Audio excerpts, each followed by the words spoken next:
এটাতে বেসিক্যালি তোমাদের fifth semester Calcutta university English অনার্সের ডিএসসি 9 যে কোনো একটা প্রোজের মোস্ট ইম্পর্টেন্ট প্রশ্ন এবং সেটার সামারি বলে দেবো। অ্যান্ড তোমাদের ফিফথ সেমিস্টারে কিন্তু পড়ানো শুরু হয়ে গেছে। তোমরা কেউ যদি পড়তে চাও এই নাম্বারে হোয়াটসঅ্যাপ করতে পারো। টোটাল অনলাইন সেগমেন্টে সব থেকে কম ফিজে এবং অনেকগুলো পেপার আমি পড়িয়ে থাকি বেসিক্যালি। ইংলিশ অনার্সের 4টে পেপার, সাথে হচ্ছে কি যে মাইনে 2টো পেপার পড়িয়ে দিই। অ্যান্ড তোমরা সবাই জানো যে ইংলিশ অনার্সে 100% কমন থাকে টোটাল অনলাইন সেগমেন্টের উপরে বা অফলাইন সেগমেন্টের উপরে। মক টেস্ট থেকে এতগুলো ডাবল প্রশ্ন কিন্তু কেউ কমন দিতে পারেনি আজ পর্যন্ত। ইভেন তো 5 মার্কসের প্রশ্ন কিন্তু কেউ কমন দিতে পারেনি। তুমি যদি ফোর্থ সেমিস্টারের কনটেক্সট দেখো, তোমরা মনে আছে কি না জানি না, তোমরা লুকিং গ্লাস থেকে হচ্ছে কি যে কেউ কমন দিতে পারেনি, আমি দিয়েছিলাম। ইভেন 5 মার্কসের প্রশ্ন কিন্তু কমন ছিল ডিএসসি 5 থেকে। ডিএসসি 6এও কিন্তু পড়তে গেলে বোথ কোশ্চেন্স কেমন ছিল। ডিএসসি 7-এ অনেকে ভয়ে মক টেস্ট পোস্ট করেনি, তাও তারা যে কোশ্চেন্সগুলো বলেছিল সেটা থেকেও আসেনি বেসিক্যালি। অ্যান্ড তারপরে কোশ্চেন্স না আসার ফলে অনেকে ভুলও বুঝিয়েছিল যে এটা দিয়েছিলাম, হ্যাঁ এটা করলে হয়ে যাবে বা কিছু। ওটা আমি ওরকম বেসিক্যালি করি না, মক টেস্ট থেকে তোমরা কিন্তু কমন পেয়ে গেছো। ডিএসসি 8-এও কিন্তু বোথ কোশ্চেন্স মানে প্রত্যেক কটা 15 মার্কসের প্রশ্ন এবং 5 মার্কসের প্রশ্ন যেগুলো দিয়েছিলাম দেন সেগুলো কিন্তু কমন পড়ে গেছে। ঠিক আছে, তো ইংলিশ অনার্সের তোমরা খবর জানো। ইভেন তো শুধু কমন বলেই নয়, 2023-এ ফার্স্ট সেমিস্টার হাইস্ট মার্কস আমার কোনো না কোনো স্টুডেন্ট পেয়েছে। নেক্সট 2024-এও ফার্স্ট সেমিস্টার হাইস্ট মার্কস আমার কোনো না কোনো স্টুডেন্ট পেয়েছে। সেকেন্ড সেমিস্টার 2024 সেটা থেকে কিন্তু হাইস্ট মার্কস আমার কোনো না কোনো স্টুডেন্ট পেয়েছে, এবং থার্ড সেমিস্টারেও কিন্তু হাইস্ট মার্কস আমার কোনো না কোনো স্টুডেন্ট পেয়েছে আমার কাছে যারা পড়ে বা আমার গাইডে যারা কষ্ট করে পড়েছে তারা কিন্তু পড়েছে। ইভেন দো বেসিক্যালি হচ্ছে কি তোমাদের কিন্তু আমি 2 দিন করে ক্লাস করাই উইকে, এবং প্রত্যেক কটা ক্লাসের রেকর্ডিং পাবে তুমি, লাইভ ক্লাসে করতে পারবে, এবং প্রত্যেক কটার ইবুক দিই। এবং যারা গালাগাল দেয় আমাকে, কাইন্ডলি একটা কাজ করতে পারে তারা, যে বেসিক্যালি আমার যে কনসেপ্টগুলো ইবুকের কনসেপ্ট বা হচ্ছে কি যে লাইক আগে সাজেশন দিয়ে অনেকে সব ঘুমিয়ে পড়তো, দেন তারপরে আমি শুরু করেছিলাম যে পরীক্ষার আগে স্টুডেন্টদেরকে হেল্প করাটা দরকার। তো আমি 4টে কোশ্চেন ট্রেন শুরু করেছিলাম, দেন সেটাও কনসেপ্ট কপি করা হয়েছে বেসিক্যালি। এবার তারপরে গালাগাল দেওয়ার কি দরকার, তাই না? মানে লাইক লাইক মানে তুমি আমার কনসেপ্টগুলো কপি করবে প্লাস হচ্ছে কি যে গালাগালও দেবে, সেটা তো ঠিক নয়। নাও করো, আমি তোমাকে তো বলছি না বা কিছু, তো এটা করতে পারো তোমরা। অ্যান্ড আমি কিন্তু কোনোবারই ভুল সাজেশন পোস্ট করি না ইউটিউবে। সবাই যারা যারা পড়ায় বেসিক্যালি সবাই কাইন্ড অফ ইংলিশ অনার্সে ভুল সাজেশন কোনোবার কোনো পোস্ট করেছে। আমার পাস্ট রেকর্ড নেই ভুল সাজেশন পোস্ট করার, বা কোনো কোশ্চেন কেমন না আসলে আমি ডিরেক্টলি বলে দিই কেমন আছি না, আমি ভুল কিছু বোঝাই না। ইভেন তো আমি ভুল পড়ানোর সময় মানে পড়ানোর সময় কোনো রকম ভুল এক্সপ্লেনেশন কিন্তু দিই না বেসিক্যালি। তো এই ছিল ওভারঅল একটা ব্যাপার। তো যারা পড়তে চাও এই নাম্বারে হোয়াটসঅ্যাপ করতে পারো। তোমরা সবাই জানো যে ইংলিশ অনার্সের সঙ্গে সঙ্গে আমার কিন্তু মাইনর পেপারেও কিন্তু 100% কমন থাকে, তো তুমি কিন্তু সেফ থাকবে কাইন্ড অফ। এবং সবথেকে কম ফিজে আমি পড়াই বেসিক্যালি অনলাইন সেগমেন্টের। অ্যান্ড ইউটিউবে সিসিএফ ইংলিশ অনার্সের উপর সব থেকে বেশি স্টুডেন্ট কিন্তু আমার কাছে পড়ে বেসিক্যালি। তো তোমরাও চাইলে কিন্তু পড়তে পারো, এই নাম্বারে হোয়াটসঅ্যাপ করতে পারো। এবার আসি হচ্ছে কি যে তোমাদের একটা প্রোজের কনটেক্সটে, যে প্রোজটা আমি তোমাদের একটুখানি ডিসকাস করে দেবো। ছোট্ট একটা সামারি বলবো, অত ডিটেলে বলছি না, জাস্ট একটুখানি বোঝার জন্য। যে কোশ্চেন্সগুলো বলবো দেন সেই কোশ্চেন্সগুলোর কনটেক্সটটা একটুখানি বোঝার জন্য বলছি। আদারওয়াইজ কিন্তু সামারিটা বলতে গেলে তাও 15-20 মিনিটের সামারিটা বেসিক্যালি হয়ে যায়।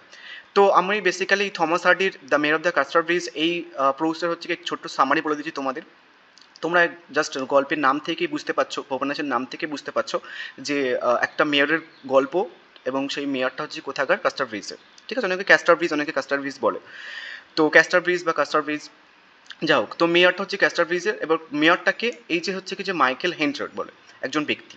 এই ব্যক্তি হচ্ছে কি যে একটুখানি খামখেয়ালি, প্রথম দিকে প্রথম লাইফে একটু খামখেয়ালি টাইপের ছিল, একটুখানি হচ্ছে কি অবিবেচক বা অবিবেচক মানুষ টাইপের ছিল, খামখেয়ালি মানুষ। তো একদিন সে হচ্ছে কি যে মদ্যপান করে প্রচুর পরিমাণে, এবং মদ্যপান করে তার যে বউ ছিল সুজেন, এবং তার হচ্ছে কি যে তার মেয়ে ছিল, ঠিক আছে, এলিজাবেথ। অনেকে অনেকে এটাকে সুসানও বলে, অনেকে সুজেন বলে। তো বেসিক্যালি এলিজাবেথ ছিল। তো এই মেয়ে এবং বউকে হচ্ছে কি সে বিক্রি করে দেয়, এবং বিক্রি করে দেওয়া মদ্যপ অবস্থায়। এবং যখন তার নেশা কেটে যায় তখন জাস্ট অনুশোচনায় ভোগে যে আমি কী করলাম।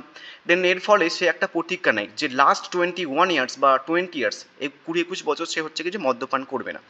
এই বলে সে কঠোর পরিশ্রম করে, প্রচুর পরিশ্রম করে সে হচ্ছে কি যে বিভিন্ন শস্য ব্যবসা শুরু করে। এবং একটা টাইমে দেখা যায় যে এই ক্যাস্টার ব্রিজে সে হচ্ছে কি একটা মেয়র হয়। ঠিক আছে, ক্যাস্টার ব্রিজের হচ্ছে কি যে মেয়র হয়। এবং মেয়র হওয়ার পরে সে প্রচুর টাকা সম্পত্তি বা অনেক টাকার মালিক মালিক হয়ে যায়। এবং অনেক বছর পরে, প্রায় 20 বছর পরে, তার মেয়ে এবং হচ্ছে কি এলিজাবেথ এবং তার বউ যে সুজেন, সে হচ্ছে খুঁজতে আসে মাইকেল হেনচার্ডকে। এবং খুঁজতে আসে তখন হচ্ছে কি যে জানতে পারে তার মেয়ে বউ যে তার স্বামী হচ্ছে কি বা এলিজাবেথের বাবা হচ্ছে কি যে প্রচুর টাকার মালিক হয়ে গেছে বা কিছু। এবং এই ভেঞ্চার্ডের একজন সহকর্মী ছিল, তারপর তার নাম হচ্ছে কি যে তোমার ডোনাল্ড ফারফ্রে। ঠিক আছে, নাম হচ্ছে কি ডোনাল্ড ফারফ্রে। এ প্রথম লাইফে হচ্ছে কি যে এই হেনচার্ডকে সাহায্য টাহায্য করতো, বাট একটা টাইমে দেখা গেছে হচ্ছে কি যে এর থেকে মানে আলাদা হয়ে গিয়ে নিজের হচ্ছে একটা শস্যখানা খুলে নেয় এবং এও হচ্ছে কি ধনী ব্যবসায়ীতে পরিণত হয়।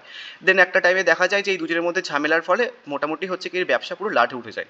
এবং আরেকটা ঘটনা ঘটে, যখন তার মেয়ে ও বউ আসে তখন হচ্ছে কি যে তার বউয়ের সঙ্গে আবার একটা বিয়ে করার একটা নেয় এবং বিয়েও করে নেয়। তারপরে দেখা যায় তার বউটাও মারা যায়, ঠিক আছে।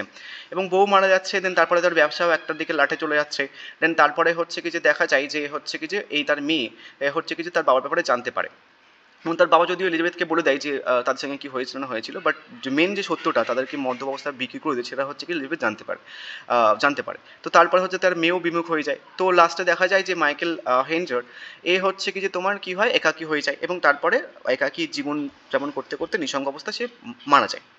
এটা ছিল ছোট্ট একটা পুচকুস সামারি, একটা সামারি বলে দিলাম। এবার এখান থেকে মোস্ট ইম্পর্টেন্ট কী কী প্রশ্ন আসে একটুখানি শুনে নাও, তাহলে বুঝতে পারবে এখান থেকে কী পড়তে হবে। আমি তোমাদের প্রত্যেক কটা পেপারের এমনভাবে ছোটো ছোটো করে সামারি বলে দিয়ে তোমাদের কিন্তু একটুখানি কভার করে দেবো।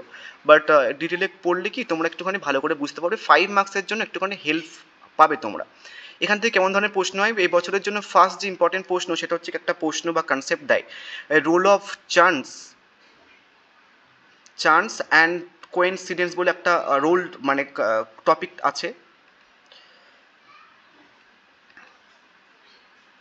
Role of coincidence, see, role of coincidence, role of chance and coincidence বা role of accident chance and coincident একটা মানে টপিক আছে। এই টপিক থেকে একটা প্রশ্ন দেয় এবং বেসিক্যালি দেখা যায় যে এই দ্য মেয়ার অফ দ্য কাস্টার ব্রিজে এখানটায় হচ্ছে কি যে ভিলেজ কোরাসকে দেখানো হয়েছে। ভিলেজের যে পাবলিকদের যে অ্যাক্টিভিটিসগুলো দেন সেগুলো কিন্তু দেখানো হয়েছে, বেশ তাদের ব্যবহার আচার ব্যাপার দেন সেগুলো দেখানো হয়েছে। তো বেসিক্যালি হচ্ছে কার একটা প্রশ্ন দেয় সেটা হচ্ছে কি রাস্টিক লাইফের বা রাস্টিক্স লাইফের একটা কনসেপ্ট দিয়ে দেয়, ঠিক আছে। কি প্রশ্ন? রাস্টিক্স লাইফ, ঠিক আছে, একটা দিয়ে দেয়। দেন হচ্ছে কি দেখা যায় যে এই যে মাইকেল হেনচার লাস্টে ট্রাজিক্যালি মারা গেছে, তো এর ক্যারেক্টারও কিন্তু দিয়ে দেয়, হেনচারের ক্যারেক্টারও কিন্তু দিয়ে দেয় অ্যাজ এ ট্রাজিক হিরো বলে, ঠিক আছে। এরও ক্যারেক্টার একটু দিয়ে দেয়। দেন হচ্ছে কার একটা প্রশ্ন দেয় বেসিক্যালি হচ্ছে কি তোমার এই যে তার মেয়ে এলিজাবেথের ক্যারেক্টারও কিন্তু ঘুরে ফিরে দেয়। নেক্সট আর একটা প্রশ্ন দেয় সেটা হচ্ছে কি দুই ব্যবসায়ীর মধ্যে যে একটা কনফ্লিক্ট বেঁধেছিল বা কনফ্লিক্ট বিটুইন টু মার্চেন্ট বা দুই ব্যবসায়ী, তাদের লাইফের একটা ক্যারেক্টার কন্ট্রাস্ট দিয়ে দেয় দুই এদের মধ্যে। তো বেসিক্যালি এই কয়েকটা প্রশ্ন কিন্তু বেসিক্যালি এখান থেকে দেয়। অনেকে বলছিলে দাদা পুজোর আগে কয়েকটা প্রশ্ন বলে দাও যেটা আমরা পড়তে পারি, তো মোটামুটি এই সমস্ত টপিকগুলো একটুখানি এখান থেকে পড়তে পারো। যখন সাজেশন পোস্ট করবো তখন আরও কম্প্যাক্ট এবং অল্টারনেটিভভাবে কেমনভাবে প্রশ্নগুলো দেয় ঘুরে ফিরে দেন সেটা আলাদাভাবে জানতে পারবে। এখন থেকে এই প্রশ্নগুলো করতে পারো। নেক্সট ভিডিওতে আমি হয়তো ডিএসসি 9-এর আর একটা পার্ট ছোটো একটা সামারি ডিসকাস করবো আর ডিএসসি 10-এর একটা ছোটো সামারি ডিসকাস করে বলে দেবো, ঠিক আছে। So thank you.